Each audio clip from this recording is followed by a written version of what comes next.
Hindi na bago sa pandinig ng mga Pilipino ang mga salitang babala at pangitain. Sa pagpasok ng 2026, muling uminit ang usapin tungkol sa mga hula ni Rudy Baldwin na punong-puno ng mga hamon sa kalikasan at lipunan.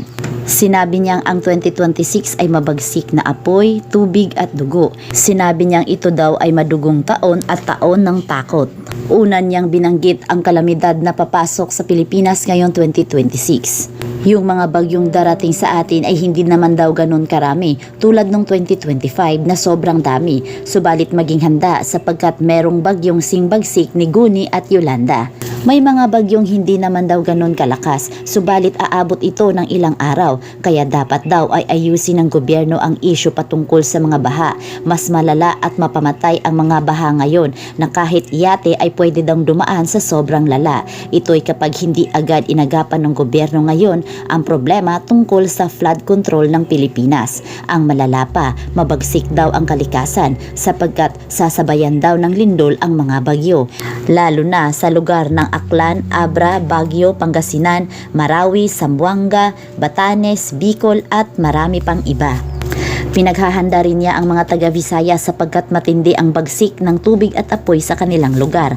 Meron din daw 6 na bulkan ang mag-i-erupt. Mas malakas ang kalamidad daw ngayong taon. Mas marami daw aksidente sa dagat at mas mataas daw ang sunog ngayong taon. Madalas masunog ang mga chapel at simbahan. Pinag-iingat niya ang mga taga-Marikina na mas madalas sa kanila ang sunog. Saad niya na ang Pilipinas ay parang impyerno na maya't maya ay may sunog. Malimit din daw ang sunog sa mga terminal ng bus. Madalas rin daw ang aksidente. Kadalasan sa mga aksidente ay mga sasakyang sumasalpok sa mga establishmento. Tungkol naman sa krimen, marami daw di umanong mga reporter ang biktima ng krimen, pari at mga politiko. Kadalasan daw na dahilan ay ang personal na galit o interes. Mataas rin daw ang bilang ng mga pagpatay ng hayop at mataas ang bilang ng mga hinahalay. Pagdukot sa mga kabataan, pati mga pulis ay biktima ng krimen. Magkakaroon din daw ng mga isyu tungkol sa mga libreng pakain pero nilalagyan ng mga lason. Mataas din daw ang kaso ng bullying sa school. Ang ekonomiya natin ay hindi maganda. Mas lalong maghihingalo. Himala na lamang kung magiging okay ang ating ekonomiya at magkakaroon rin daw ng martial law. Ito rin daw ang taon na maraming terorista ang papasok sa Pilipinas. Ito daw ay mas nakakatakot sapagkat maraming problema ang kinakaharap ng bansa natin. Sa showbiz naman, maraming celebrities ang magkakaroon ng mental health condition. Mataas din daw ang bilang ng mga nasawi sa mga komedyante. Babalik na naman daw ang pandemya at magkakaroon ng lockdown sa ilang parte ng Pilipinas. Ang sanhi ng pandemya ay bakterya na nagmumula daw sa mga kinakain natin. Mataas rin daw ang kaso ng suicide sa mga OFW. Mataas din daw ang krimen at may mga aksidente sa ating mga OFW. Sa ibang bansa naman, marami ring nasawi dahil sa hamon ng kalikasan.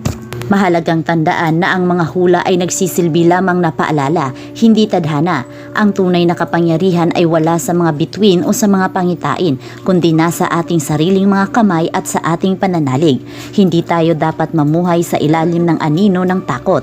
Sa halip, gamitin natin ang mga babalang ito bilang motibasyon upang maging mas handa, mas mapagmahal at mas madasalin. Ang 2026 ay isang blankong pahina pa rin sapagkat ang Diyos ay hindi tayo binigyan ng espiritu ng katakutan, kundi ang kapangyarihan ng pag-ibig at ng kahusayan ng pag-iisip.